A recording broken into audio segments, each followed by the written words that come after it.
Guys, welcome back to I'm Learning. Today we are going to discuss about the classification of superheater. In our previous video, we have discussed that what is superheater. Now we are going to discuss about the classification of superheater. Let's start the video, but before starting the video, it is request that kindly subscribe my channel. First classification is according to drain. There are two types of superheater according to drain. One is drainable superheater and other is non-drainable superheater.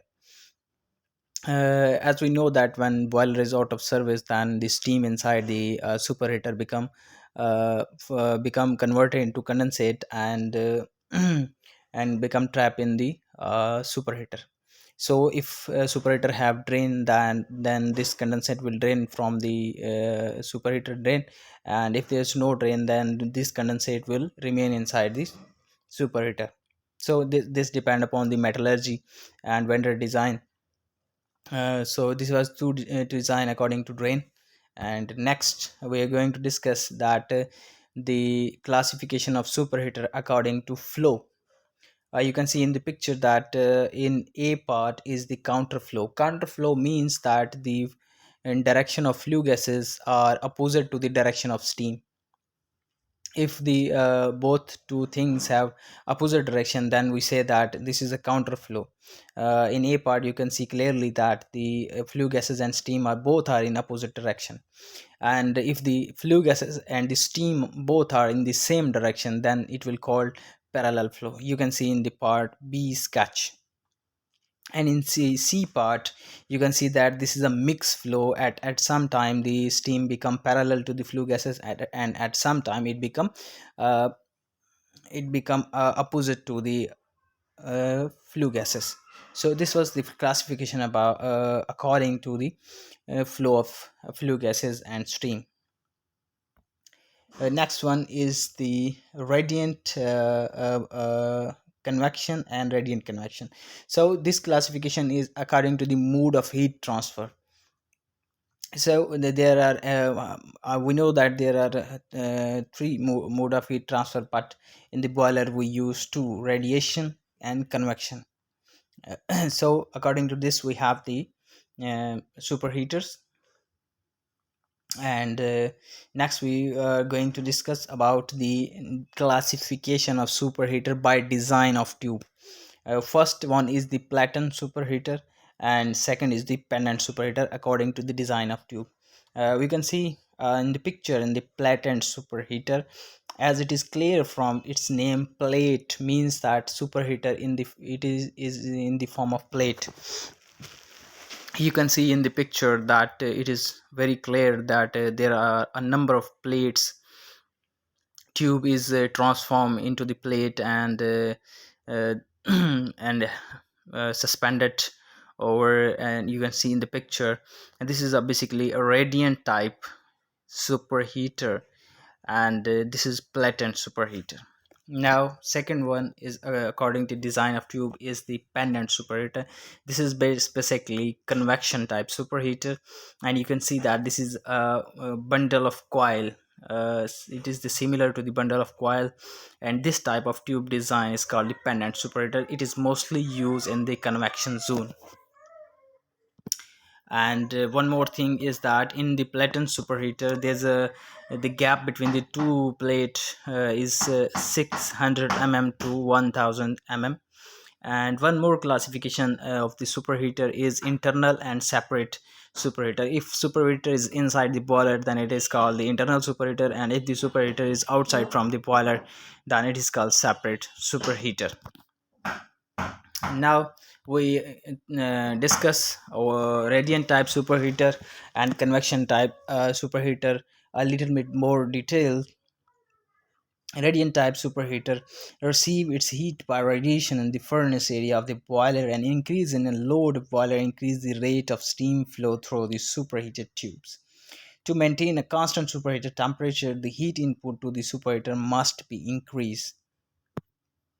So, since radiant heat is proportional to the furnace temperature, and the furnace temperature remain fairly constant with an increase in the number of fires, or firing rate, the amount of heat entering the superheater per pound of steam will decrease. It means that if the load is increased, means the steam flow is increased, then then the firing will be increased. But due to increase in firing, there is not much increase of temperature in the radiation zone, so the steam outlet temperature will decrease. This is a characteristic of radiant type superheater, that the increase of load will decrease in the outlet temperature of steam. You can see a radiant type superheater in this sketch, which is the under deck superheater. And next we going to discuss about convection type superheater. This increase in the convection air flow means that when the load is increased, then firing increase, and ultimately the flow of flue gases and volume of flue gases increase. So this is opposite to the radiant type superheater, that in radiant type superheater the temperature of outlet steam decrease if the load is increased, but in convection type superheater the temperature of steam will increase with increase in load, because the temperature of flue gases increases, volume of flue gases increases. So that's why in the convection type superheater, which is present in the convection zone, will give higher temperature steam. So you can see in the picture, over deck superheater, convection type superheater. And the next one is combine radiant and convection type superheater. So very simple. This is a type of superheater which is half inside the radiant zone and half inside the convection zone. This type of superheater is called radiant type superheater. The radiant convection type superheater receive its heat both by radiation and convection. For this reason, it is located in the flow path of the combustion gases near enough to the furnace so that it may also receive heat by radiation. By proper positioning of the superheater, the best characteristic of the other type of superheater may be blended.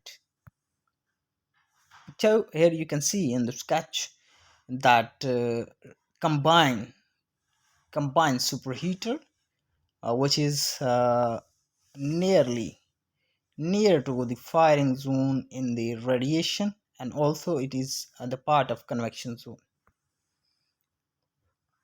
And one more thing, you can see here that this is a graph that at 950-degree temperature the steam temperature will be controllable, but about 950 nearly to 1000 steam temperature become uncontrolled. So uncontrolled temperature is very dangerous, because we have a metallurgy limit, and a high temperature of steam will also affect our uh, steam turbine blades. So temperature of superheater is very crucial thing which we have to maintain. If your superheater producing more temperature, then you must maintain the temperature by a temperature. So we will also discuss in our next video about the temperature, and we also discuss that what problems occurs in the superheater tubes. So see you guys